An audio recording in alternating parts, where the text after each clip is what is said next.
దేవుని బిడ్డ, నీ జీవితంలో కూడా ఎవ్వరూ నీకు తోడు లేని అనేక సమయాలు నీవు గడిపి ఉండవచ్చు. అనేక చీకటి రాత్రులు నీవు గడిపి ఉండవచ్చు.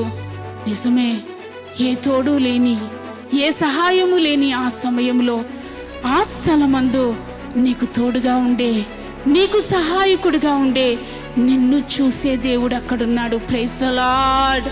దేవుని బిడ్డ, నర సహాయం లేని నీకు, ఏ మనిషి సహాయం లేని నీ జీవితంలో నీ దేవాది దేవుడు నీకు సహాయం చేస్తాడు అన్న విషయాన్ని నీవు జ్ఞాపకం చేసుకో.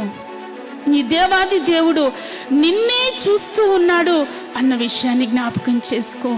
ఆ ఒంటరితనములో ఎవరు ఇంకా నాకు సహాయం చేయలేరు, సహాయం చేయవారు ఎవరు ఈ పరిస్థితిలోకి రారు అని అనుకున్న ఆ సమయంలో నీ దేవుడు ఆ పరిస్థితిలోనికి వచ్చే దేవుడు.